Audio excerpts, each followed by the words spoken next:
Hello, hello, hello, Scott, and welcome to another edition of the Gridiron Fantasy Football Podcast. I'm your host, Huck Breeze, as always, joined here by Scott Sheddick. Scott, how are you doing today? I wish I was doing a little bit better after that loss in week one, but man, that was one hell of a season, don't you think? Yeah.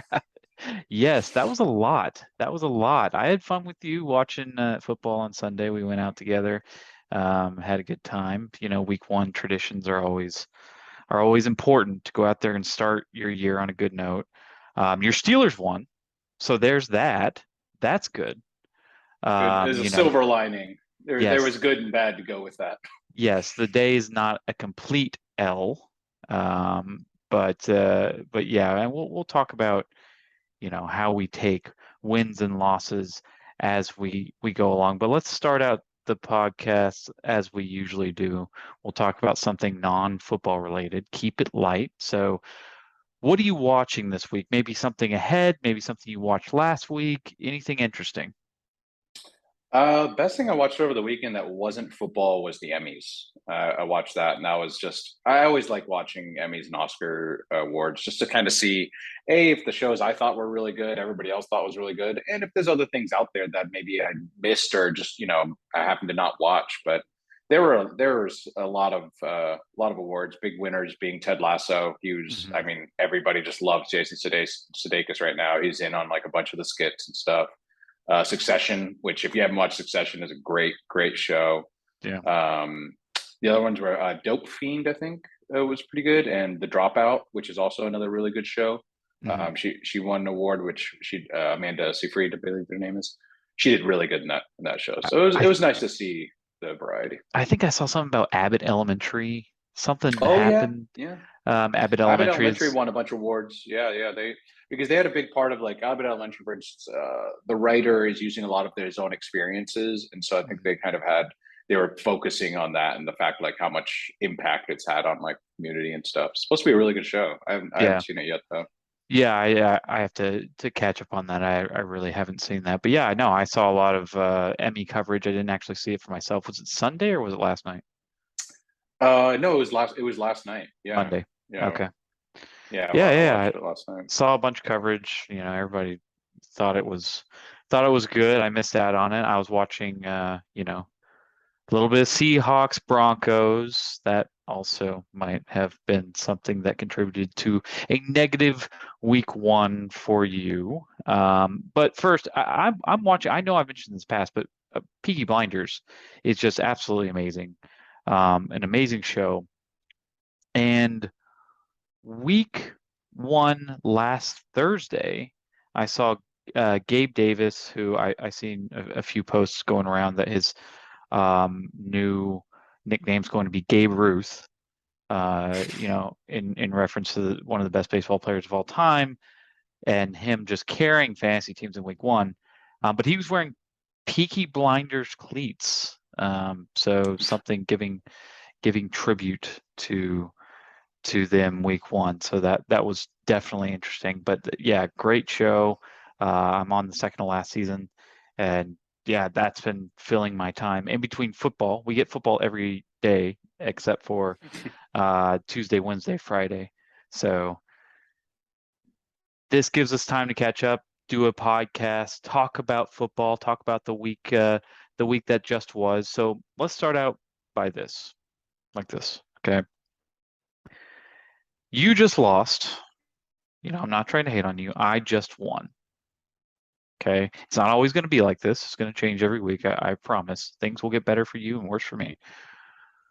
Give me some advice on what it's like to handle a week one loss. I think you got to look at your team and realize, where you got to cut the fat and where you just got to realize that sometimes week one is just a bit of a pish posh mess of offense sometimes, and it takes certain teams to get moving because I think you looked at the stat the other day. It was showed all the teams that didn't play any of their starters in the preseason. And I think Hmm. like 8 out of 14 of them lost basically because they're just to play football well, you have to practice football. So like it's just one of those things. So you do have to realize like, okay, certain players are either just kind of hiding an injury, not playing well, just don't have any kind of explosiveness, or just aren't a big part of the offense. Those guys, yeah, cut that fat. Other guys that are talented, that have been for sure guys over the past few years that just happen to have a bad week one, you're gonna have to wait that one out really just a little bit and try to fix other things around them. Yeah. But yeah, I like I said, nowhere to cut and move, because right now there's a lot of free agents out there that are really, really worth being on a roster, on a starting roster right now. Yeah, I mean, definitely this is like to me, and I like where your head's at there on a loss, and you know, keep some optimism. I mean, listen, after you've lost, this is not going to stay the same even into week 2. Things are going to change. The players that play bad in week 1, like almost all of them, are going to improve into week 2. The players that played really well in week 1 will have regression at some point. If it's not next week, then the week after. So it's you can't get too down on yourself. Nobody has ever predicted, you know, a team to go 16-0 perfect, you know, since the Dolphins back in the day.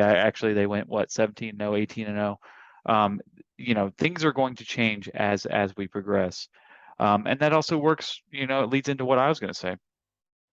When you win, you know, we saw in our league a lot of things happen today. A lot of people trade, a lot of people sold high, a lot of people sold or bought low on certain players.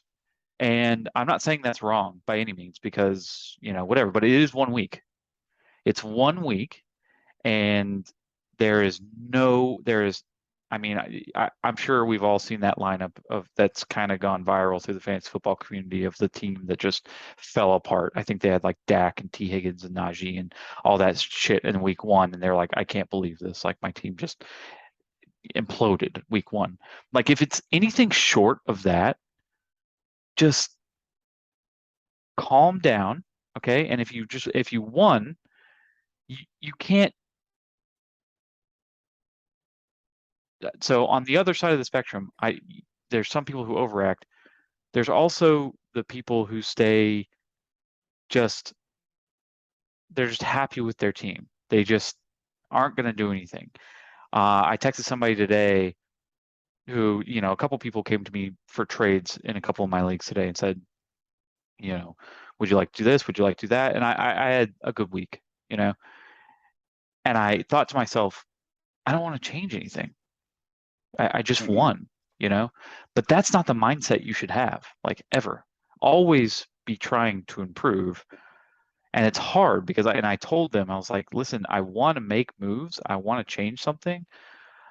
And I want to have that loss mindset, like I just lost, but I can't. Like, I don't want to sell James Robinson. I don't want to sell Clyde Edwards-Helaire after a 2-touchdown week. I don't want to sell, you know, DJ Moore low. I think he'll do better. It's just one of those things where I'm like still happy with what I have.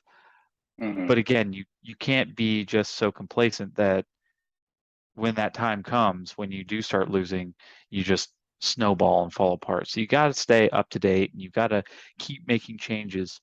We talked about somebody in our league who just, you know, I'm not going to name names, but he did the worst in our league last week.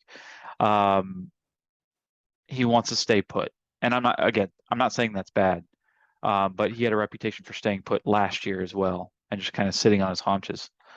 I think that it's good to know when to make moves, when to give up on people, and when to stay with them. And you know, it's a hard thing. It really is. But I think it goes both ways. If you lost, you know, go ahead, make those changes, but not too many changes. And if you won, you know, don't just sit on your ass. Get out there and realize that you're not going to win every week. But I mean, this was week 1. I mean, in our league, we do I guess free agents are like pirates on the high sea. You just go and Yes. grab them whenever you want. So there was already a lot of moves made on Sunday night, and if you are one of those teams that was one of the lowest scoring teams in your league, there are or were at least dozens of players out there that should be on starting rosters, and there are still some out there even in our league. Mhm. If you are a regular league that has to wait until was it they do it Monday, Wednesdays, Tuesday I mornings, think. I think they give it Wednesdays, a, okay, yeah, a like a full like 24-hour full three cycle. days. Yep. Yeah, so if you're one of those leagues, then you better be chomping at the bit. And even if you're in Huck's position of having just one, there's definitely still players out there that are probably better than the ones on your starting roster, or at least deserve to be on your bench. Yep. As far as I see what you're saying about staying complacent, and as far as the person that scored the least, I mean, I think a lot of his players are, guys like I was saying that you got to kind of wait it out and see. But you got to with our, IDPs and so many players on our starting roster, there's other holes you can fill. Mhm. There's definitely other holes you can fill. Yeah. But for you, just make sure that you're not trading just to trade, because I feel like I see that sometimes is people just want to trade just because it's exciting and it doesn't technically cost you any moves. Mhm. But make sure you're always making your team better. Yeah, hey, exactly what I was just about to say. It's you don't need to feel the necessity to make moves, but you have to be open to make your team better every single week. And just know that where can I improve from the week before? Where can I improve in week 3, in week 4? Planning ahead to from week 2. Okay, I got this win week 1. I'm looking good in week 2, but what about week 3, week 4, week 5? Just something to look at. But let's head into Overreaction Tuesday. We're going to do this. We're probably going to do it every week. Talk about the news and notes from around the league and react to them. Should we be panicking? Should we not? So let's start out with the Cowboys, who we saw on Sunday night, who probably are in the most dire situation as they lost Dak Prescott. Um, are they cooked? Is that it? Are the Cowboys done for the season? What do you think? If they keep playing like they did on Sunday night, yeah, I think they better have a mentality of getting back to basics, getting back to running the football. There's I feel like for the past 5 years, there's been that stat that everybody knows that if Zeke gets more than like 22 touches a game, their win percentage is like through the roof. Hmm. And yet you see them in the middle of a game, usually on prime time against somebody like Tom Brady that Jerry's got a half a hard on for, that they're like, oh, just bomb it, just keep throwing it. And it's like Zeke's one of your most talented guys. You really got to give him the ball more. And I always think of Vrabel and the Titans, that a lot of games when Derrick Henry's healthy, the first half he might have 6 yards on like 10 carries, but they keep pounding the rock, and it All right. and it gets them wins. They beat teams that they should not beat just by running the ball at their defense until they break down. And that's just one thing that I always feel like the Cowboys never have the patience for, is just keep running the ball, because every time I watch Dak drop back, he was looking for CD, and the CD Lamb was the only guy out there running a route, it seemed like, or the only guy he'd look at, and he would Mhm. just throw him the ball, and he'd just about get his head ripped off by a safety. And if it wasn't for the new rules protecting wide receivers, he probably would have ended up with about three concussions that game, because it looked bad. It looked like they didn't have any weapons, and the defense knew it. The new defense was just like, "What are you going to do? Who are you going to Right. throw it to? Throw it to? God dare you!" Yeah. Like it just looked bad. And that's why I was like, honestly, even with if Dak were to stay healthy, I would say the same thing. Get back to basics, run the football. And now they're going to have to do a Cooper Rush, and it's going to be a lot harder. It's going to be a long season. Their defense is really going to have to put the team on the back, I think. Yeah. So yeah, a few years ago, if you remember, the Cowboys led the league in passing yards. This was with Cooper.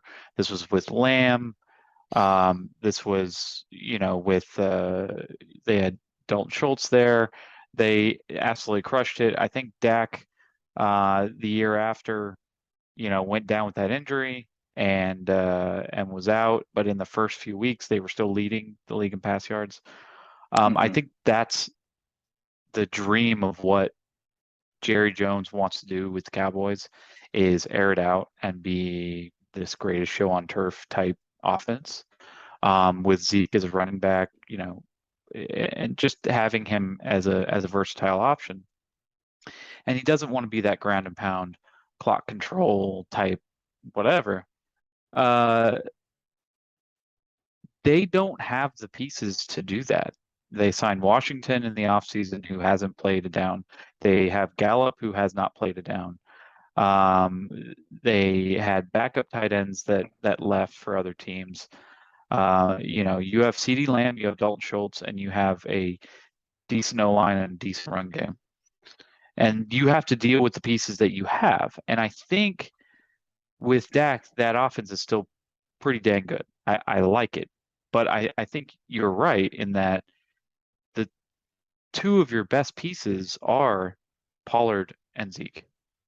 And you need to utilize them and run first to open up the pass rather than passing to open up the run. And I hope, whoever, they're not going to find, even if they don't go with Cooper Rush, they're not going to find a quarterback right now who's going to come in and do what Dak does. You're not going to. If it's a Garoppolo or whatever, you're not going to find a quarterback that's going to come in and throw 4 touchdowns a game. Even through trade or through free agency, it's just not going to happen. So if you have somebody like Rush and maybe do the things that the Browns did really well yesterday, or I'm sorry, on Sunday, and control the clock, play good defense, maximize on your red zone opportunities, then the Cowboys can be competitive in all these games. If they go and try to throw the ball 40 times a game for the next 3 or 4 weeks, we're talking about 0-5 for real. And we're talking about a switch from Rush to God knows who in the upcoming weeks. So yeah, I think it's up to them how they handle this. From a fantasy perspective, I still like Zeke and Pollard. I don't think that they go down any. I know as far as Lamb's concerned, you gave up on him. We just saw you trade him straight up for Adam Thielen. Can you defend that in any way to me? Because I thought that was a little premature. I think, Lamb was, to me, like wide receiver 6 or 7, and you're trading for somebody who might have been, borderline wide receiver 2. So let me know how did your mind process that? On, I think it was July 27th. If you bought a fantasy magazine back then, yep, CeeDee Lamb, wide receiver, number 6, boom, and they nailed it, and they were right. And on July 28th, they were still right, even in the middle of August. But as soon as they started playing real football, shit changed. Because I watched CeeDee Lamb just running a basic-ass post route or something. Dak just stares him down. Every defender is kind of like trailing him, like, you serious? You're really going to throw this? He's going to fucking throw it. This guy's an idiot. So when they had like zero game plan, like, okay, yeah, you're right. They didn't have Gallup and a few other people out there or something, but still, I think their wide receiver 2 is Noah Brown or something. Yeah. Yeah, that's bad. And that's what I was saying about, like, the defense has nobody to worry about. Like, if it's an obvious passing down, everybody's just like, all right, we'll just cover up Lamb, press him, and I'll be a safety over top, and that's it. And like, every time I watch them in passing down, Lamb is just running through triple coverage, and Dak would just try to force it in there. And I was like, this is terrible. This is terrible. You had 6 weeks to game plan for this, and this is what you came up with? Mm-hmm. No, I'm good. I'm fine. You could take that garbage offense, lose the best player in it or one of, and Dak, and think I'm going to stick around to watch the show? Nah, man, I'm good. Captain Kirk kicked Rodgers' ass this weekend, was looking really good. I'd rather take a piece of that offense in reality. If CeeDee Lamb ends up coming back and being the wide receiver 1, then I'm very happy for the person I traded him to. But right now, I just think just being part of a better offense could be more beneficial to me. What about Dalton Schultz? Another piece of that passing offense, with Cooper Rush coming in here for the next 2 to 6 weeks. I know they didn't put Dak on IR. It might be 4 weeks. Is he droppable? Is he somebody that you hold on to through this? I mean, we haven't seen a lot of Cooper Rush, but from what we saw on Sunday against a pretty good Tampa Bay defense, uh, he's not. He's a bottom four quarterback. You Yeah, know. yeah, he's a bottom feeder. He is, but Mhm. it's I think with tight ends right now with any league, there's probably a bunch of them out there. Most of them probably Mhm. still have OJ Howard out there, and I would rather have OJ Howard because Really? he's getting looks. He's getting looks, and honestly, Dalton Schultz on his best day, you're hoping for a touchdown and like more than 30 yards. Like I've really set the bar low for him, especially in that offense right now. They just seem to have zero creativity. And that's something that, and it could have been just week one. It could have been, who their opponent that they were facing, how they matched up, things like that. Yep. Um, I don't think the offense is going to get better by adding Cooper Rush. Yeah. No, I think Dalton Schultz is kind of a product of the Cowboys' offensive scheme. I'm not saying that he's not talented, but I just don't think he's anything to be blown away by. And so if you have other options besides Dalton Schultz, good options, or you can go out and trade for a tight end for cheap, I absolutely suggest you go do that. It's not a good situation there in Dallas, and I think that anybody outside of Zeke or Pollard, you need to take a hard look at and say, is this somebody that I want to ride out for the next 2 to 6 weeks? All right, let's keep it moving. We'll talk about last night. I know you're disappointed. You can let us know how this affects your survivor, but Broncos got killed. And when I say killed, I mean they lost by 1 point on a bonehead coaching decision in the fourth quarter. Does this make you question everything about what you thought about the Broncos? Is this something that make you question everything about every team in the NFL? It's something to think about for sure. I think especially going forward, Broncos were another one of those teams that didn't play any of their starters in the preseason. And it took Russell, I think, almost 2 quarters to throw a pass to a wide receiver. And as soon as he did, the first one went for like 90 yards and a touchdown. You're just like, oh, you're waited till now to do that. Great. And then they had 2 fumbles in the red zone. It was to me Real the bad. Broncos beat themselves. They beat themselves in that game, especially with the bonehead coaching decision at the end. Like, no, we'll just take the 64-yard field goal. We got it, guys. Don't even need to look at this. 64 yards, automatic. What a bunch of fucking idiots! Jesus Christ! Like you just playing fucking dick games with $1 billion franchise here. Like, come on, man, another 10 yards. You had plenty of time. And even on the 3rd and 4, freaking Jerry Jeudy was wide open in the middle of the field, Yeah. and Russell checks it down. And then he's all acting like, "Oh, we're gonna go for it on 4th," and I'm like, "Dude, what are you doing?" Like, it was hard to watch at the second half just because they beat themselves, and all Gino had to do was just check down City, just check down City. All he did was some guys would run off like a bunch of idiots going deep, and then he'd be like, "Where's the running back flats?" Okay, here you go. Yeah. Every single play, and it's sad if you lose to that. That's sad. Right. That's bad. Well, Luckily, we had 2 teams. We picked the Ravens over the Jets, gotcha. um, and so we have one left. I think over 700 teams went out this weekend though because So you there get were two lives so is many. pretty much. We paid for 2 entries. A lot of Oh, people gotcha. pay for like 10 entries or something. Yeah. But like, I mean, tons of people lost this weekend betting on the Colts, betting on the Niners, betting on the Bengals, betting on the who else? The even oh no, the Lions lost. Okay, Yeah, but I'm Lions saying there were a lost. lot of upsets this weekend. There So were. it There was a it lot was of big. things didn't go Mm. people's way. But back to that Broncos, I saw a stat today, 4th and 5 percentages. I think it's 45% of all 4th and 5s when people go for it have been converted for first downs, while 64 yarders or anything 60 plus is 2%.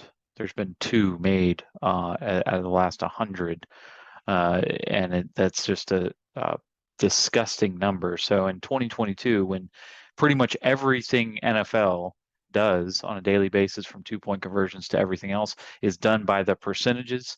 There's people's jobs that get paid way more than me and you to go out and make these decisions, come out and they take the 2% chance over a 40-some% chance. That's bad. That's bad. And when asked after, the Broncos coach came out and said, you know what, looking back on it, probably should have gone for it on 4th and 5.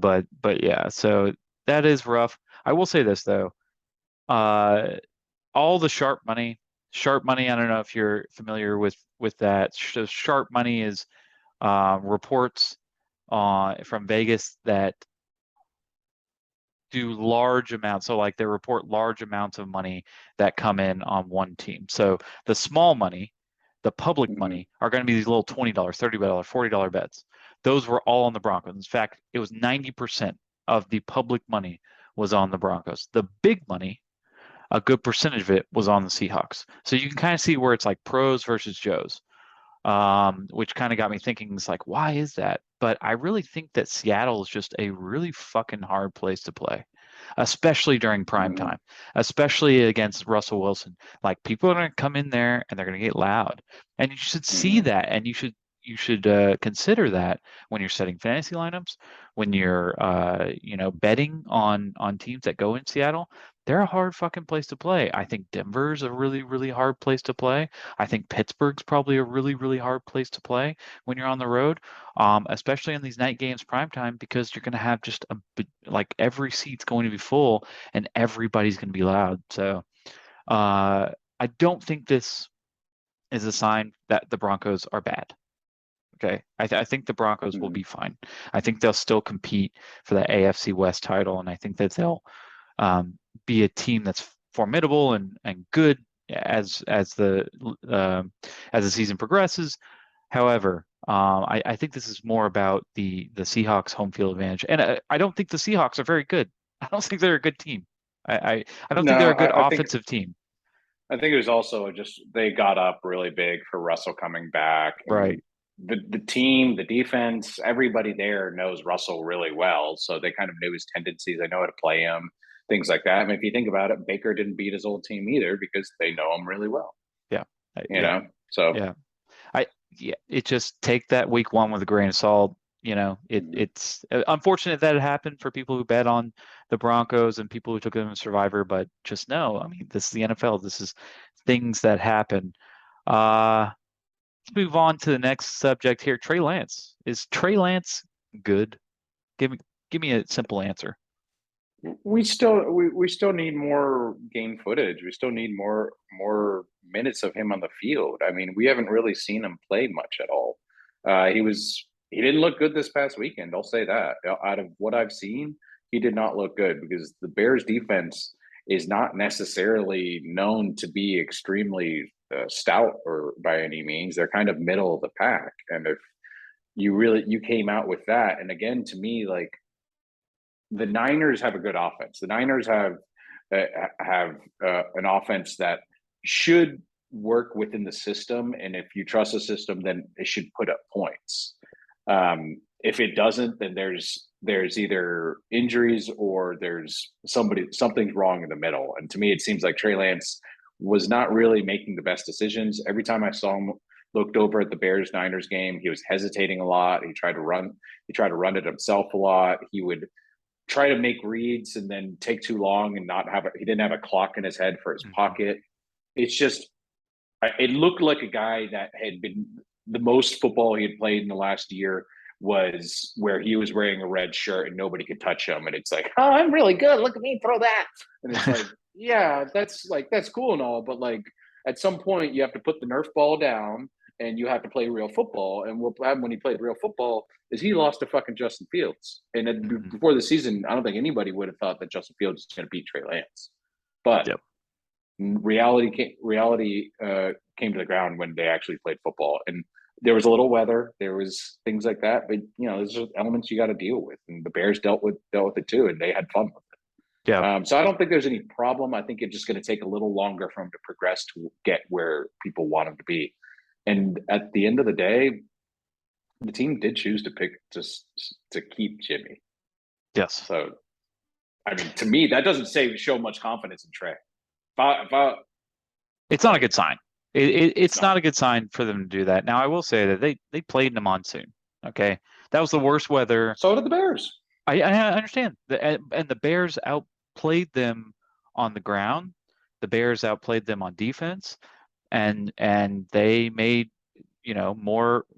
They took the opportunities and they ran with it. Yes, we're talking about two sophomore quarterbacks. Um, I would. I was a little worried about Trey Lance coming into the season, about how he would perform, about how he would, you know, eh, how people like Debo, how people like Brandon Ayuk, George Kittle when he's healthy, how they are going to perform with somebody who's not a pass first. I mean, Trey Lance is a pass first guy, but he's got those legs, right? It's all So, about what do you do when you panic. right. So, because with Jimmy, obviously, it's not like they would take off if it was a questionable situation, or Jimmy would take off in a questionable situation. He'd still throw it. He'd give them that chance. And with Trey Lance, you just never know when he's going to take off with his legs. Is that a bad thing for the offense? I mean, it's yet to be seen. Again, we've seen very little of Trey Lance, but we've seen nothing good. Nothing good. Nothing that says at this point, oh, this is a quarterback that's going to be, that's going to bring the 49ers back to the Super Bowl where they were 2 years ago with Jimmy. So I would be worried if I was a Trey Lance owner. I wouldn't sell low on him after a game where he played in an ocean. I would wait to see how he performs this next upcoming week. I think they're up against Arizona, I believe. Let me see here real quick. Seattle. So they play Seattle At Seattle. in San Francisco. Um, so yeah, I think that this is a good week coming up. 1 week. You don't wait forever and say, "Hey, I'm going to wait for Trey Lance to, uh, transform into this quarterback that we all hope he's going to be." I think if he does not perform against the Seattle defense on the road this upcoming week, then it's time to cut him. Time to sell low, honestly, because a lot of people took him as their quarterback one, either in the second, third, whatever round in two quarterback leagues, and in one quarterback league he was taken as like a 10th or 11th quarterback. So there's other options out there. We'll see. And if you have a Debo or an Ayuk or a Kittle, maybe quietly try to move some of those guys because this offense, as high as we once thought the ceiling might be, it just got lowered. Even though, like I said, they played in the rain, so I wouldn't be worried too much. It just got lowered just a little bit, and it's not going to get much higher. He is in a good system, and he's got weapons around him. Yes. That's the potential. That's the potential. Yeah, absolutely. It's just like I said, when he panics, is he going to use any of those amazing weapons around him, or is he going to try to run for 4 yards? Right. Yeah. Or is the pocket going to break down and he takes a sack? I mean, that's what happened a lot yesterday, where it's just a stagnant offense. Let's go back to something we talked about last week. We don't have to spend forever on it, but the Packers wide receivers. What did we learn? Did we learn anything? I fully assume that Rodgers is rewriting their contract now to give him less money, or is he not? Huh? Yeah. It was rough to watch. It was rough to watch, but that's kind of what I expected. He has no wide receivers. He doesn't, Rodgers, if he doesn't get his first initial read, he starts rolling out of the pocket and playing backyard football. And you got to kind of know the way he moves and where to find him. And then also catch the football. That was a big issue for them as well. Then not to mention they started off against a division opponent, which doesn't help. On the road. It just on the road. It didn't look good though. It didn't look good. And to me, Rodgers has never really been a even if we're down, I'll keep spirits up and we'll come back in the fourth quarter no matter what kind of quarterback. He's kind of if things are going bad, I'm gonna start pointing fingers and getting all pissy, and like kick a helmet or something, and just sit here and looking like a piece of shit, as opposed to like kind of being a leader or something. He's never really been there. Like if things are going really well, great, he's happy, everything's good. But if he stubs his toe on a bleacher or something, he'll point at somebody and blame them for it or something. So it's just, he better have things going well from the beginning, or else things don't go well for Rodgers at all. Yeah, I mean, here's how I read the box score. Okay, so he completed it to 10 different receivers, which is good, I guess, in an aspect of from an Aaron Rodgers standpoint. From a fantasy standpoint, when you're trying to pinpoint who is going to be the number one guy, it's a little bit more rough. So 5 to AJ Dillon, which is going to be expected. I think AJ Dillon is very underrated, RB2 for this team.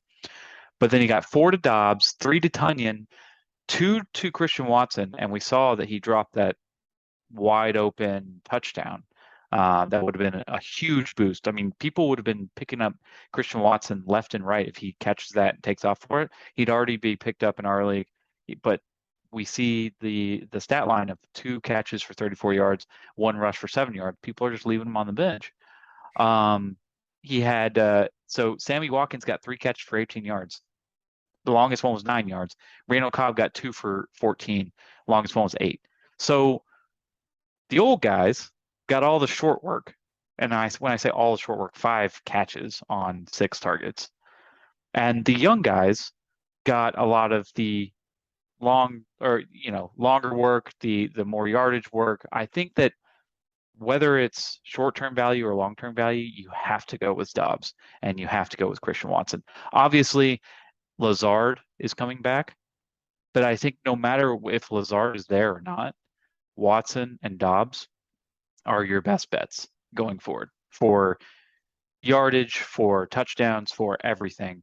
I would say spend a lot of your fab or drop somebody that's super valuable for Christian Watson, but he's going to be out there. I can almost guarantee you in your league, Christian Watson's available, and he's somebody that you should go pick up. Those boneheaded moves, are not going to last all year. I really like Watson going forward. They might not last though, because Rodgers benches them. So you better watch out there, because he makes one more drop like that, it's over. He's done. Yeah, he's on the practice squad. Going to the CFL. Yeah. All right. So give me the team you were most disappointed by, and we're not going to go with the Broncos because we know you're disappointed by that. But give me another team you're most disappointed by. I'm going to go with the 49ers, just because I feel like we've been waiting to see how amazing Trey Lance is for so long, and why Shanahan went up to go get him, and he gave all his picks for him, and everybody thought he was going to get Mac Jones, but he got Trey Lance because he's so good. And you better come out next week and show that it was just week 1 jitters and a lot of rain or something, because with those many weapons in that offensive scheme, Jimmy got him to the fucking Super Bowl, and nobody even wants Jimmy right now. So if you're basically saying you're worse than Jimmy, if you can't get the Super Bowl at least, basically, because it's all the same weapons. It's all the same guys. Like, because that's what they got him for. Is like, okay, Jimmy got a Super Bowl, but we couldn't win it. They kind of looked at it like Jared Goff situation of like, he's all right, but we really couldn't do it. So Trey Lance is the guy, and it's like, that was disappointing. So for me, it's the Niners. This was supposed to be a team that was supposed to compete for the division. So I don't blame you there, especially against the Bears, who really, we has one of the most underwhelming offenses. Again, monsoon. We'll see next week, but that was definitely disappointing. I'm going to go with the Panthers, and I know you weren't disappointed by this, but the Panthers, I thought for sure would beat the pants off of a Browns team with the most unsexy offense in the world. And they came out, and their O-line could not hold Myles Garrett or anybody else for that matter. And they had Baker on the run all day long. Baker did have a few bright spots, but in the first half just looked like he was the quarterback that you thought he was, just a bum. And so he played better than I expected. I will say that. In the second half. Every time I looked over, he looked like that scene in Little Giants where he's like running in circles, going, "Blow the whistle, blow the whistle, blow the whistle." Yes, yes. Like that every time I looked over, and I'm like, how is that not embarrassing as a franchise? Like, Right. get that kid out of there. Yeah. I think Myles Garrett ate his lunch twice, and yeah, the McCaffrey owners of the world were like kicking themselves in that first half. It was a rough game to watch, but yeah. How about opposite side of the spectrum? Team you're most impressed by? I've out of the whole weekend, I wanted to be fair to every single game, and to me, still the Bills. Yep. The Bills on opening night. I mean, the way they just manhandled the Super Bowl champions in all three phases. I mean, everywhere I looked, the Rams just couldn't get anything done. I mean, the only thing the Bills did that I didn't like was Josh Allen running the ball a little bit too much there at the end. At 31-10, you shouldn't be pulling it down and doing a QB sneak on your own. It seems very unnecessary. But if that's the worst thing, that's not bad because their defensive line played great. Their DBs played great. Josh Allen was just, I mean, he looked like he was in midseason form already. So, I mean, to me, that I don't see anybody more impressive than them right now. Yeah, they definitely look like the full package there on Thursday. The team to beat in the AFC for sure. I'm going to go with the Dolphins. I saw a statistic earlier today that the Dolphins passed more than any other team, expected passing attempts more than any other team, was number one in the NFL in week one. So this takes the expected number of pass attempts that you're going to have. They were the highest percentage above that. They came out and they really, I mean, we didn't think that this would happen. We thought it'd be a lot of short game, a lot of handing off. We'd see a lot of Mostert, Edmonds, but no, they are very committed to getting the ball in Waddle's hands, to getting the ball in Tyreek's hands, controlling the ball on defense. That they looked really, really good against a New England team who I thought was going to be a top five defense. And I don't know if that's changed after just 1 week, but they made them look like somebody who wasn't that good. And obviously on defense, they made their offense look inept, as we saw in the preseason. So yeah, I was really impressed by the Dolphins. How about the player you were most disappointed by in week one? It's tough. That's tough for me because I kind of have two in my head and they're in the same game. Joe Burrow and Mitch Trubisky. They're Yeah. both just so disappointing.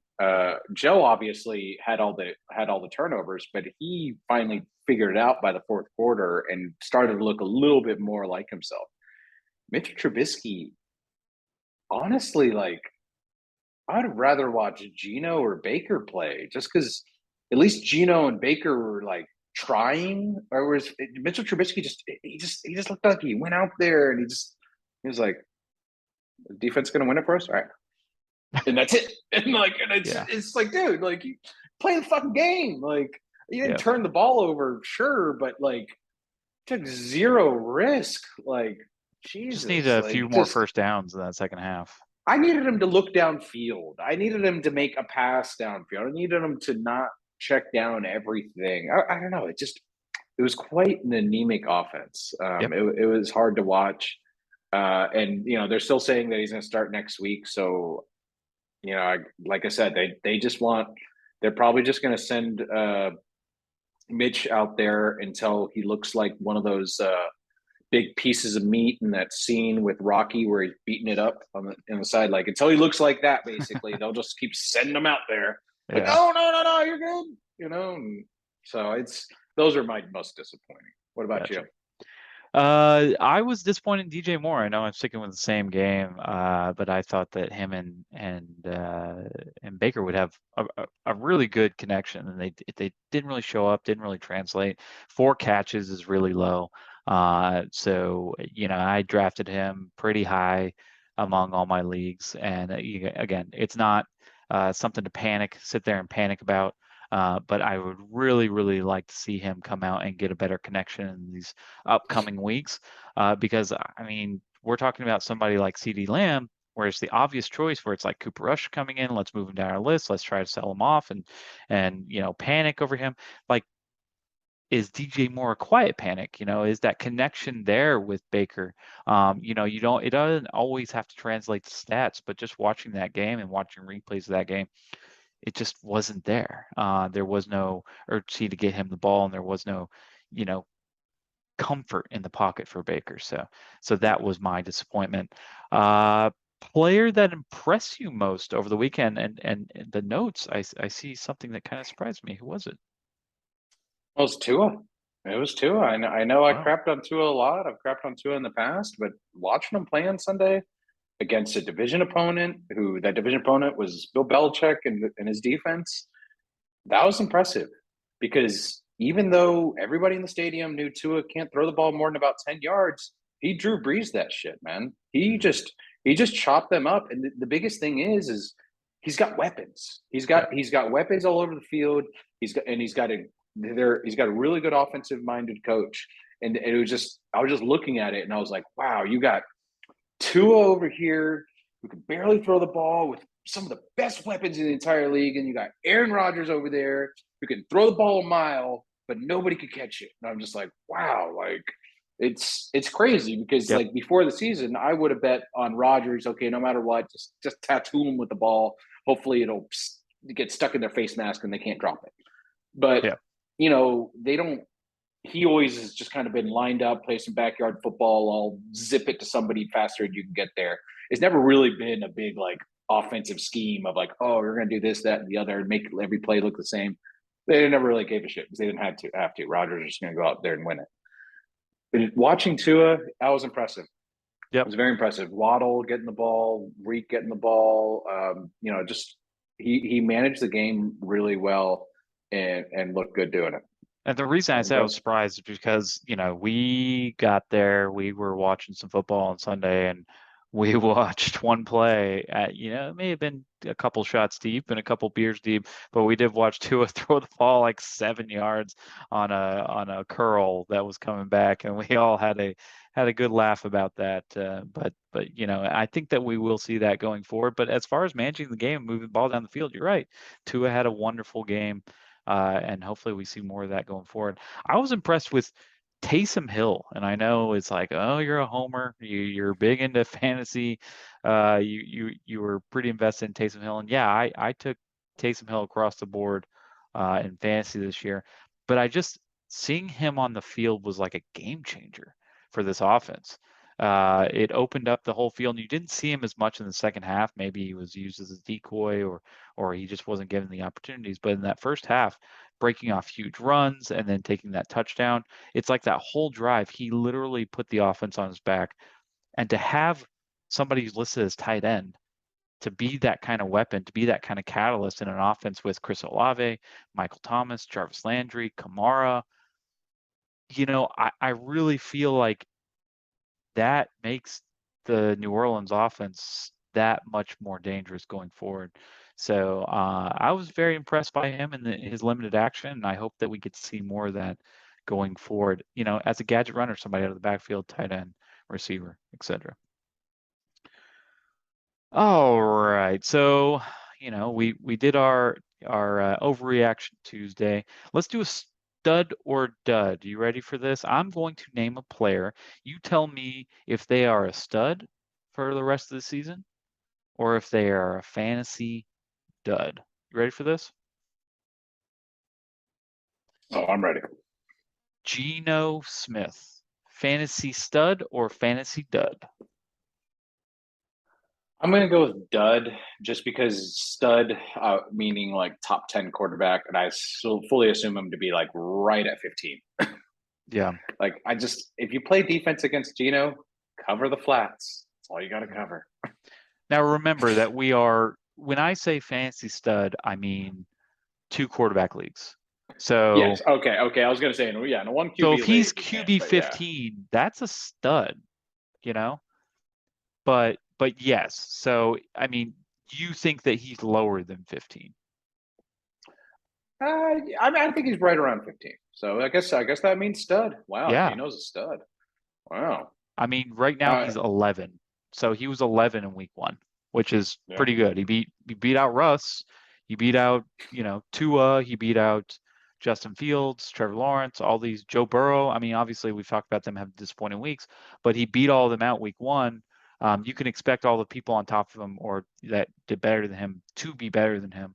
But yeah, you think he's somebody that's going to outplay what we thought about Geno earlier in the season? Yeah. Okay. Yeah. I don't particularly agree with that. A lot of people I think are going to jump on the Geno train. I think Geno is still what we think he is, which is a bottom 4 or 5 quarterback.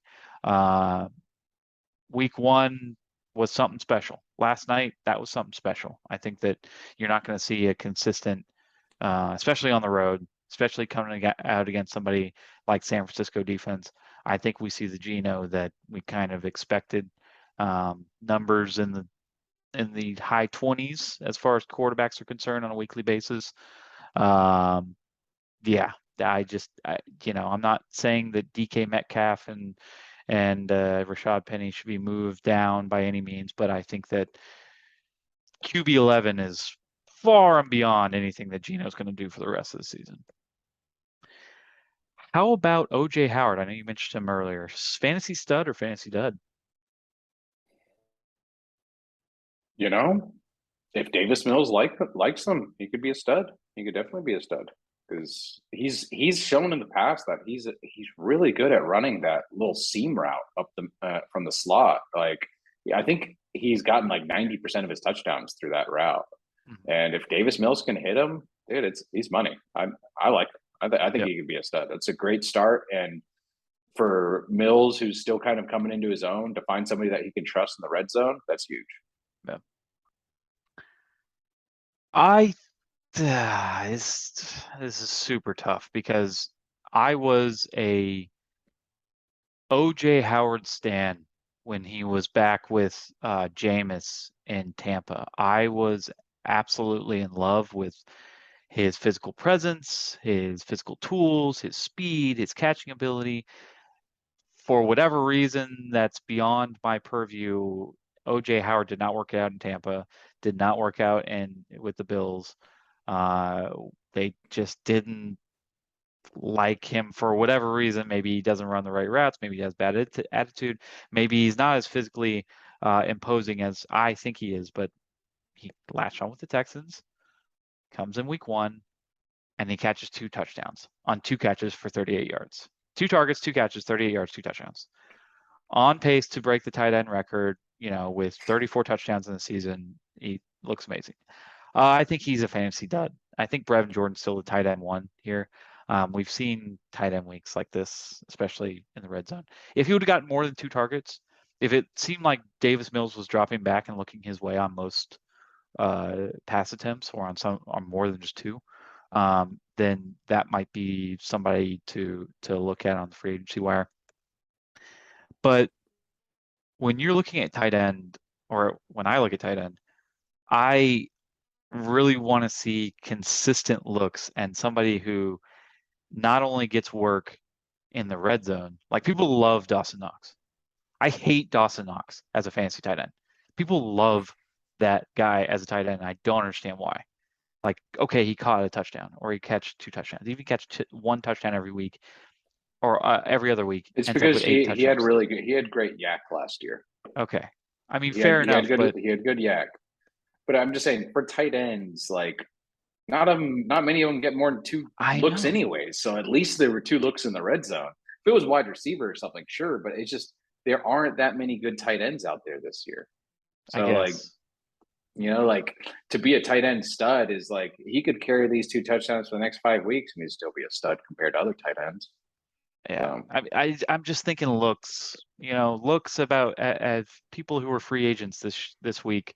Hayden Hurst, in our league, Hayden Hurst had eight looks. Tyler Conklin for the Jets, who was really highly regarded, got 7 looks and a touchdown. Logan Thomas, who some people really liked, and Carson Wentz had a great week. 6 targets. Robert Tonyan had 5 targets. These are people who can get yards after the catch, are going to be consistently looked at, between the 20s and not just in the red zone. Those are people I'm more apt to go and pick up if I have a tight end problem. Just saying, those were all some really bad offenses, though. You gonna buy into the Washington, Packers or Jets Cincinnati. offense right now? Cincinnati tight end Yeah, has go punch yourself in the dick and call it a day. yeah, I guess, but yeah, no, I'm not huge on OJ Howard. We'll see. I would love for him to go out and just score 2 touchdowns a week and break the record. Red zone But monster. That'd be yes, nice. I think that's a huge overreaction to think that he is a stud.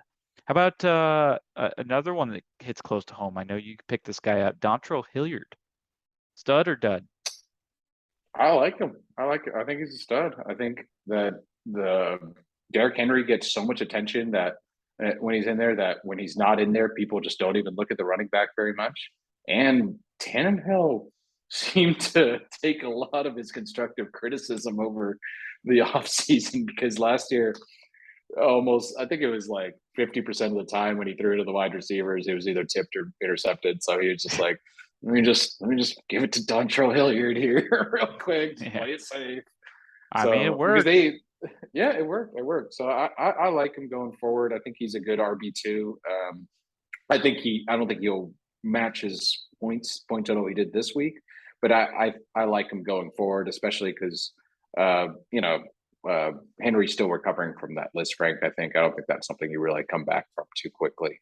So there's always a bit of a load management issue there with him. So yeah, I like him. 2 rushes, 8 yards, 4 targets, 3 catches, 61 yards, 2 touchdowns. So he took advantage of the times that he did get some work, but 2 rushes, 8 yards. I just don't really think. I think that's probably what he's going to manage.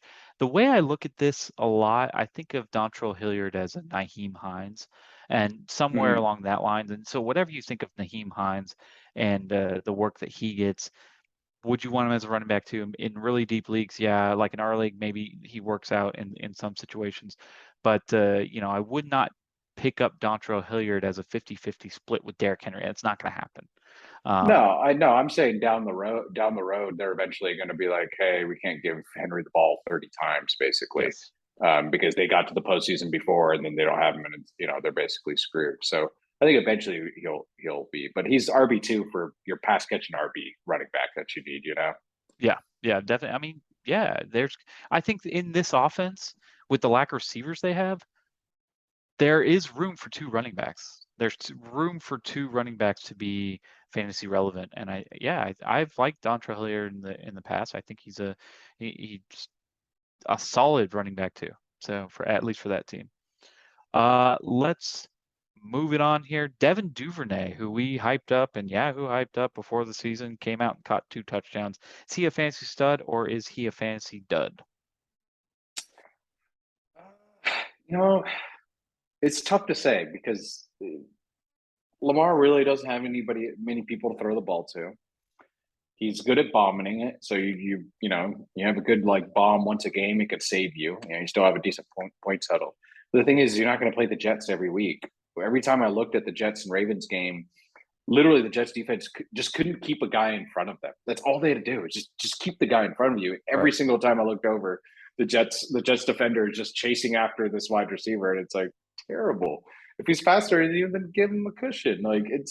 It was just really, really bad defense. I think that's a game plan with the Ravens, though, is that they want the receivers to get behind the offense because they're going to creep forward with Lamar Jackson to prevent the run and get as many people in the box or within those 10 to 20 yards. So when you have somebody like Duvernay to exploit those longer passes, now you only had 4 catches, 37 yards. He did get 2 touchdowns, but I agree with you that if the Ravens are going to do well, they're going to have to do that, and they're going to have to exploit defenses like the Jets. So they're not going to play the Jets every week. I don't expect the Ravens to be a high-powered offense this year. They've already got some injury issues, and they really don't have many weapons on the offense to be able to afford many injuries. So I think he had a great week. I think he'll be, probably wide receiver 25 or 30 or so. That's which really isn't good. Oh, I mean, I meant I meant as far as point total each week, he's going to be he'll be far back there for a while. Gotcha. He'll have a game like this every once in a while, but I don't expect it to be. Yeah. Gotcha. Yeah, no, I mean, I don't hate on Devin Duvernay. I'm not saying he's unownable or should be a free agent. I wouldn't expect this number every week, but I think that he's definitely a viable fill-in wide receiver 3, probably more realistically a wide receiver 4, even wide receiver 5. I think that what's interesting to me, even though we live in a world, God, I'm so nostalgic for the days of return yards and how exciting the NFL world was. He returns kicks. Okay, we'll probably see a Devin Duvernay kick return, which is just massive in leagues that reward you for kick returns. So that is one thing. Whereas if he's going to blow up, he's going to blow up big.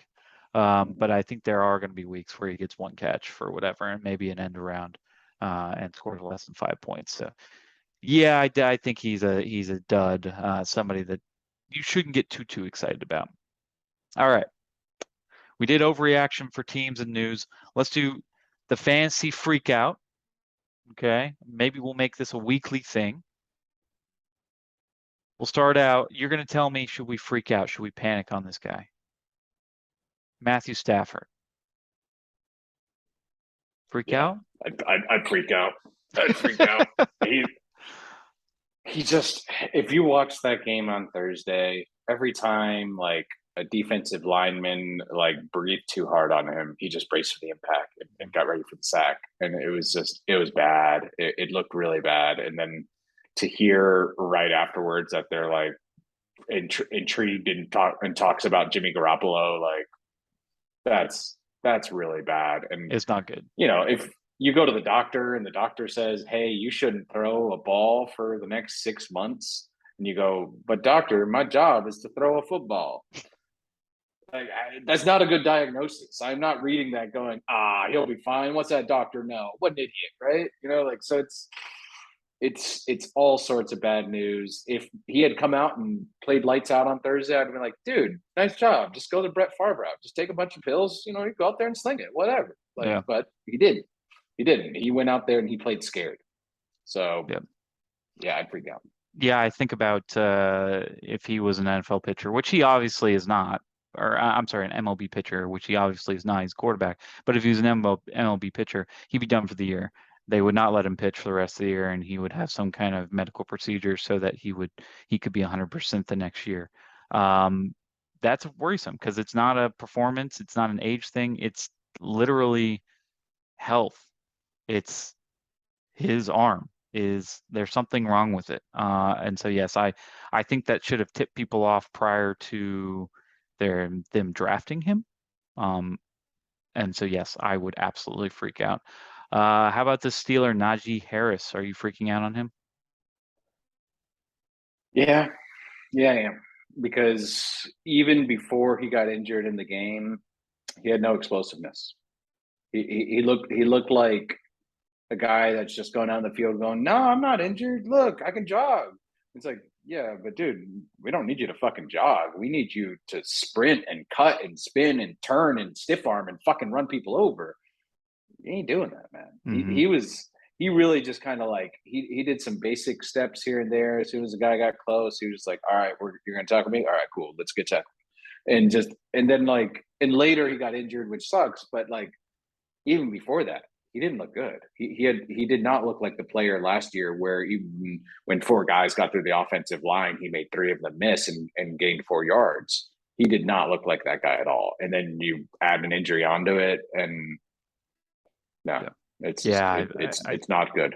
I was hoping that he'd be the exception to the rule of what is it, 300 touches or more. The next year you get like a season-ending injury. I was really hoping he'd be the exception to the rule, but it doesn't look like it. It looks like he's basically trying to hide it right now until it's too evident, essentially. So, Jaylen Warren, I mean, is that who you would look at if it turns out that Najee can't play for the upcoming weeks? Is that guy interest you at all? If you are freaking out, which it sounds like you are. You're the Najee owner, by the way. Everybody listening, yeah. He is the Najee owner. No, not necessarily. I mean, if Najee because he already said on some podcast yesterday that he's going to play this weekend. that he's going to play. He's really insistent, and honestly, I feel like he hurts the team more if he goes out there. But behind him is Benny Snell and Anthony McFarland. I probably have to make some trades or something here. That's why I picked up Dontrell Hilliard, hoping I can just have a decent running back in there, get some catches or something, get some garbage time touchdowns. But yeah, no, if Najee's out, then they're probably going to split the work up a lot. And plus, that offense looks so bad anyways. There's nothing. Yeah. I don't think the running back behind Najee's going to necessarily make anything better. Okay. Real quick, just a quick test. I'm going to name some running backs that had decent week ones that were drafted after you took Najee. You tell me if you would trade them straight up right now. Swift. No, I don't like Swift. He doesn't even get his own goal line carries.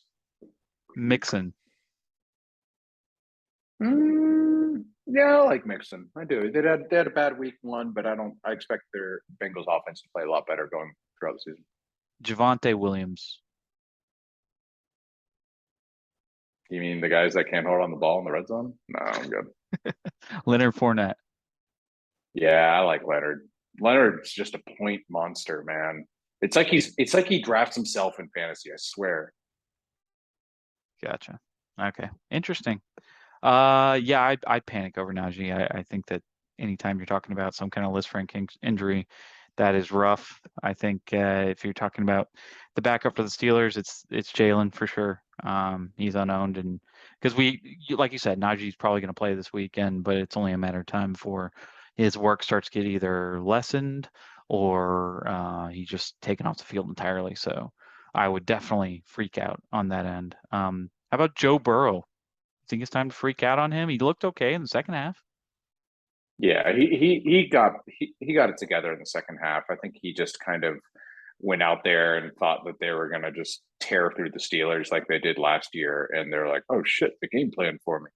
And no, I don't think it's a problem. I think he'll get better. It's just the Bengals are going to have to realize, and this is something they've never had to do before, that even if you lose the Super Bowl, every single team you play is going to play you like they're in the Super Bowl. Mm-hmm. Steelers didn't really, we're not going to win the Super Bowl this year, but to beat the Bengals, oh, fuck yeah. That's our year kind of thing. And almost every team is going to do that. Even when they're later in the season, when, it doesn't even mean anything to them. Bengals are going to come down there and be like, oh, but the Bengals are in the Super Bowl. If we beat them, that means we're best team in the AFC. So it's like, it's this whole other thing that teams are going to step up at a whole other level because now you've got a target on your back. And that's something they've never had to do before. And so right. it's going to be a tougher year for them for sure. Yeah. I like Joe Burrow. I think in the second half, he kind of showed us Joe Burrow of last year. In the first half was awful. I think threw 3 picks in that first half, right? But in the second half, he kind of came out and he started to find Jamar Chase a little bit more, started to move the ball down the field a little bit more, and he seemed a little bit more comfortable. So I think going forward, you'll probably see a little bit something more like the Joe Burrow that we've seen in the past and less like that first half. Because that first half, man, he was disgusting. Let's see. Keenan Allen, probably not going to play this week. We got that news. Are you freaking out on him? Like, what exactly was the injury news on him again? I want to say it's hammy. Hold on, let me bring that up. Okay. I think it's a hamstring. But yeah, I'm pretty sure they already ruled him out for week 1. It is hamstring. And it's not looking great for him playing against the Chiefs on Thursday. So he could be good for week 3. But are you panicking on him going forward? No, I'm not panicking. I mean, it does suck. A hamstring injury can last, 3 to 4 weeks. So that does suck. He's in such a good offense, and Herbert has such a great arm. He's a huge wide receiver in the red, so it's great in the red zone. He can just kind of body guys out. I wouldn't panic on it. I would hold on to him for now, unless you can sell really high. Yeah, I panic. Anytime you get some of these early season injuries like this, I panic. I would be like, get him off my team immediately. It's just one of these. This is a hamstring injury for a receiver that, we used to make fun of. I mean, 4 or 5 years ago. So Keenan Allen has been pretty healthy for the last 2 or 3 years, but 4 or 5 years ago, this was a guy that we thought was made out of glass. Hamstring injuries, broken bones, all kinds of concussions, whatever. You name it, he had it all. Uh, he kind of lost that tag for a while, lost that injury tag. When you see him, those memories of saying Keenan Allen's made out of glass is coming back. And so I would think that take the L, sell low, trade him off, and see what you can get and move forward with a better receiver, because it's not going to get worse than what it was this last week. How about Kyle Pitts? He only had 2 catches, I think, for 14 yards. Is this somebody you're panicking about? Yeah. I mean, he did have 7 targets, which is nice. Mm. And the Atlanta offense put up more points than I expected them to. But it's a little concerning to not see a better connection with Mariota to Kyle Pitts, just because. And it could have just been, that they were, the defense was keying in on Kyle Pitts too. Yeah. But that's just one of those things that you've got to be able to figure out to get him the ball. I'd give him one more week, but I might have to reevaluate panicking on him then, though, just because I like the 7 targets for him. I know he's, he's obviously a physical beast. It's just, and the offense, like I said, the offense put up more points than I want. I'd wait one more week and then maybe reevaluate panicking on him, though.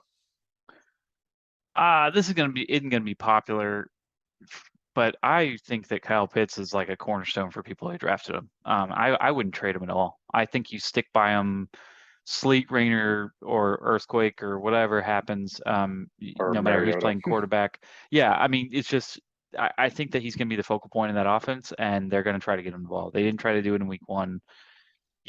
Drake London got some work, but I think that going forward, they're going to find ways to put the ball in his hands.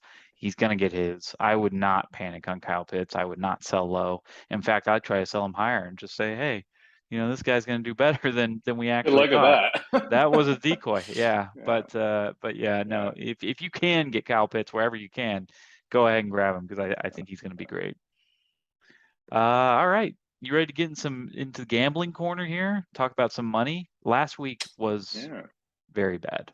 I will say, financially and for everything, it was bad. And I don't want to blame everything. Okay. I don't want to blame anybody else but myself, but week 1 is not my favorite week of the year ever, because you don't have any data to go off of. You don't have anything to go off of. You got people like Carson Wentz going to the Commanders, and people that come out and say, oh, I knew you'd throw 4 touchdowns. No, you didn't. No, you fucking didn't. You did not know that Carson Wentz was going to come out and do well. It was raining outside and like all this shit. You didn't know how he would come into that offense. You didn't know whatever. There was no statistics to back that up. Okay, yeah, he did this and that with the Colts, and did this and that with the Eagles. You had no idea. So I think at least now, going into week 2, we have something to play off of. Will it be more or less than what they did in week 1? Can we build off this, what they did in week 1? If you doubt it, if you don't, really honestly, prior to week 1, all you have was preseason numbers, not enough to go on. So anyway, let's start with Thursday night. Chiefs Chargers. I know we just said there would be no Keenan Allen. Chiefs coming off a game where they absolutely manhandled the Cardinals. Chargers coming off a game where they got one done against the Raiders, which did not expect. What do you think? The spread's 4.5. Who would you take in that game? The smart money is to take the Chargers. It's hard to do, but Chargers beat the Chiefs last year. They also covered the spread in the other game. Even without Keenan Allen, they still played well last week because Keenan Allen kind of went out early. My gut is saying the Chiefs are going to win the game, but I think the Chargers will cover the spread. Okay. I disagree. I think that from what I saw with the Chiefs this last week, I think they're one of the best teams in the NFL, and they are absolutely, Andy Reid's an absolutely offensive genius. he's getting the ball in the hands of the people that he needs to get the ball in the hands of. They lost Tyreek Hill, and they spread all that offensive work to all these different players. Kelsey still got his. You got work with CEH. I really love what they did with CEH. I think that this team is going to be an offensive powerhouse, and they clear that 4.5, especially without Keenan Allen. I feel like they clear it pretty easily. I do like a couple props as well as the 4.5. CEH last week got 33.5 passing yards or receiving yards. I'm sorry. The line right now is 17.5. I think he continues to get those passing yards. I know he only played 30% of the snaps in week 1, but I think when he's on the field, one of the things he's going to be expected to do is catch the ball or be open to catch the ball if things break down, especially in the red zone. They love that little flip. One of his touchdowns was that little flip that you've seen him go to Kelsey, where they back up into a shotgun and then he comes over the middle, catches the ball, and just falls in the end zone. Love it from an Edwards-Helaire owner, as an Edwards-Helaire owner, but I think that will contribute to the receiving yards. I think he passed that 17.5. Another person I like in this game is MVS. If they're still missing J.C. Jackson on that side, I think that that MVS can absolutely exploit that and hit that downfield passes. 4 catches, 44 yards week 1 for MVS. I think he can expand upon that. And if you're really looking for a fantasy wide receiver, definitely go after MVS. I think MVS has a great week just to pump and dump for this week. So yeah, that's Thursday. I'm pumped for Thursday. It's like crack. You had football all weekend. We loved it, and now like I have to have more. Sunday bets. I've got a teaser. You know what a teaser is? Is that where you pick? Is that like a trifecta? No, it's no, like, when you get double the spread, right? yeah, you add 6 points to the spread. So you add 6 points, almost a touchdown in the spread, and it pays out a lot less. But I've got a good four team teaser that I want you to tell me who you think would lose. How do I lose this? Okay. And if you say I don't, then we are in agreement. All right. You ready? Let's go. Carolina Panthers, who got embarrassed by the Browns last week, plus 8.5 on the road against the Giants. Giants are going to cover that. Giants cover that? You think they beat them by 9? The Giants played a better version of the Panthers in Tennessee this week and beat them. Panthers would lose to Tennessee by about 20 points. The Giants are going to beat the Panthers very badly. Saquon looked really good last week. Even Daniel Jones looked all right. And it looked a lot better than what Baker was doing out there running around for his life. I think they'll cover 8.5. Interesting. I mean, that was easy. I know it's a lot. I know it's a lot. That's a lot, but I didn't like what the Giants looked. I didn't like what the Giants did last week. I can't believe they won the game. I didn't bet against them per se, but I don't think the Giants are a very good team overall. But anyway, okay, I'm gonna keep going. You got me down in the dumps, man. That was my first one. The Giant. I think Tennessee's a good team. If the Giants beat Tennessee, now it could just be a week 1 thing. It could be a we prepared for 6 weeks for this one game kind of thing. Yeah. But going off of that sample size, I like what I saw of them. Okay. The Miami Dolphins that I raved about, during this podcast, plus 9.5 going into Baltimore. Yeah, I like Miami for that. With the points, with their defense, with how their offense is playing, I think they should be able to cover that spread at least, if not win the game. The Steelers at home plus 7.5 over the Patriots. So lose by less than a touchdown. Yeah, I like it. Mac Jones is back injury right now. He's already not that mobile. Steelers like to get after the quarterback, so I could see it. Okay. All right. Last one for this one. Bengals -1 against Cooper Rush and the Cowboys on the road. Yeah, I think So the Bengals just got to Bengals will win the be. game. Yeah, I think they'll be hungry for a win after what happened in Pittsburgh, and Dallas will still be kind of reeling after dealing with the Dak injury. Since I made these notes earlier today, it's climbed to -8, so it would be -2 at this point. But I still think that they can probably cover that. Yeah, they'll probably be fine. That's my teaser. I don't see those losing. You throw 100 down, you win 260. So I think that's decent. Yeah. All right. We both made DraftKings lineup for this week. Last week, my DraftKings lineup was shitty. I think I went way overboard with ownership percentage and tried to get tricky and tried to pick a lot of people who I thought no one would, everybody looks right, you look left, trying to be a genius. Also, the Raiders sucked. Kamara sucked. Dalvin Cook really didn't get his because Jefferson ate the Packers alive.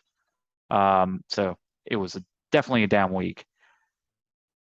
This week, I'm going back to the same people. I mean, pretty much. I was going to say, did you copy paste that over? Yeah. No, I'm not losing faith and going in a different direction. I think that my boy Derek Carr is going to get his sometime or another. So I got Derek Carr at quarterback, Devontae Adams as that stack and jack, that hookup, Antonio Gibson at running back because I still think he gets the majority of the work this week. Leonard Fournette at running back for Tampa. Michael Pittman, who got like 76% of the targets there for the Colts in week 1. I think he continues to do well. Donovan Peoples-Jones, who got 11 targets for the Browns. Very surprising. 11 targets. He didn't get that many catches, obviously, but they're definitely looking if targets for him. Gave you points, though. It wasn't an embarrassing amount of catches. No, it wasn't drops. I don't think it was drops. I really honestly think that they were just looking his way. Let me see how many catches he had. 6 catches for 60 yards. I mean, it's not bad. It's not bad. They faced the Jets this week, who gave up the 8th most points last week to receivers. So, I like Donovan Peoples-Jones. Tyler Higbee, who really had an embarrassing performance for the Bills last week. I know because I faced him in fantasy and that team just got blown out. But again, 11 targets week 1, 5 catches, 39 yards. He'll probably get his. And again, Atlanta, we're talking about Atlanta, who is a dream for anybody who is using or who is facing them in fantasy. Damien Pierce, who there's a lot of people out there that got really flaccid over the weekend because Damien Pierce was not used the way they wanted him to be used, even in a winning game for the Texans, or when they had the lead, they weren't feeding him the rock. I think Rex Burkhead got way more touches than Damien Pierce week 1. I think we see that change. And I'm going to take the Bengals against Cooper Rush. I think that's easy. Cooper Rush is going to throw it to the Bengals quite a bit. I like that. Go ahead and give your lineup here. I ran the numbers on it. I'll tell you after, but go ahead and run your lineup. So my quarterback, I like Jared Goff. I think that he is just slinging it right now, and he's really cheap in DraftKings. So this is the other thing, we're doing DraftKings. So yes, he's very well priced for the amount of points I think he's going to get this week. They're playing against the Commanders, outer division game. They're at home, and they lost week 1, so they're going to be desperate for a win.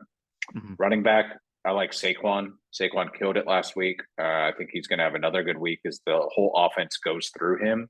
And he's healthy. He's explosive. He is running the ball well. They're going to keep feeding him the rock. Second running back is Kareem Hunt. Really good value pick. He had a great week last week. I think he's still no, he'd be a starting running back on 28 other teams in the league probably. And he's another really good value for DraftKings.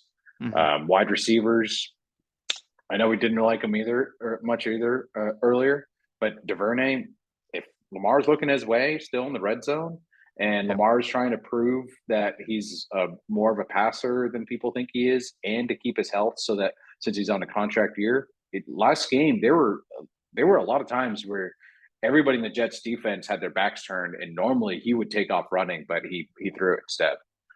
So I really like that. Again, Duvernay, really cheap. Amon-Ra St. Brown is my stack and jack for Goff. I think that Hmm. they just have a great connection. He looks his way every single play, no matter what. It was awesome connection. I Um, saw it. Yeah. another third wide receiver for me. I like Jerry Jeudy. The, you could just tell, like, he was faster than almost everybody on the field.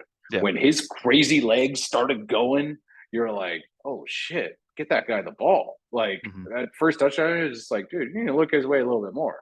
So I think he's really good money, just to get a touchdown at any moment, kind of thing. I'm gonna go with the streaky guy, no Jay Howard again. If Mills keeps looking his way, that's great. I think for my flex, I like Debo just because I think this week the 49ers get back a little bit to get Debo the ball and being a little bit more creative in getting the ball to get that offense going. Because really last year he was the offense. He did Hmm. everything went through him. So I think this week they get back to him. Yeah. And then I like the Steelers turnovers and touchdowns last week. I think Mac Jones, if he is stagnant in the pocket, they might have a feeding frenzy on him. But I really like your Bengals on Cooper Rush. That's a good one too.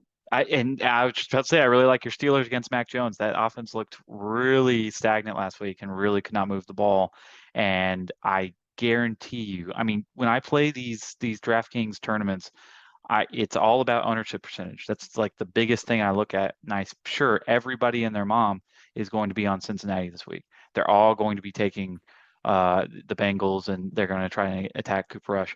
Not a lot of people are going to be looking at the Steelers and that way. And really, honestly, in the first quarter of that Bengals game, I kept thinking, why didn't I think about the Steelers defense? Why didn't I think about the Steelers defense? Maybe don't make that mistake again, and you can go after the Steelers defense against this really underwhelming Patriots offense. But Mm-hmm. all right, Scott, we got another week of fantasy football, another week of football coming up. I'm excited. We are into the season. Is there anything else you want to say before we I go? need your opinion Sure. so I got one survivor team left Okay. this week. Survivor, This correct. week's a little this week's a little sketchy. I've been looking at all the matchups. I mean, I can find legitimate reasons for each team to win these games. Even when we were going through your teaser, even though I don't think Carolina is going to do well, they still have a good chance to win that game. Hmm. Right now, my initial thoughts, my two teams I would pick right now, I'm debating between is San Francisco over Seattle and the Bills over Tennessee. I personally, what we just talked about, because we're talking about Survivor, right? So if you take the Bills, you're never going to be able to use the Bills again. Okay. And if you take who's the other one? Oh, the 49ers over Seattle. I mean, you just got beat up by Seattle. You don't want to lose both your things Yeah. to the fucking Seahawks. Go with Cincinnati. When are you going to use Cincinnati again? And this Dallas team is in trouble. This is a team that made the Super Bowl last week or last year, coming in against Cooper Rush. I mean, if you're going to lose, might as well be somebody like Cooper Rush. I mean, it's be like, well, this just isn't my year because I would think that the AFC champion last year could come in and beat a small backup quarterback who is probably ranked on every pundit's sheet as the 32nd best quarterback in the league coming into this week. So just my thoughts. That's what I Yeah. would do if I wanted to play I it like safe. it. Yep, I like it. I for do like sure. that. Just take advantage of the injury reeling part there of the team. Hmm. Yeah. Might have to do that. Yep. Might have to do Something to that. think about. I All like right, it. guys. Yeah. Well, thank you guys for listening. I appreciate y'all's time as always. And good luck to all of those that were 0-1 and all those that want to know, count your blessings because it is a beautiful thing to start out the season 1-0. Thanks, guys. We will talk to you guys next week, same time, same place.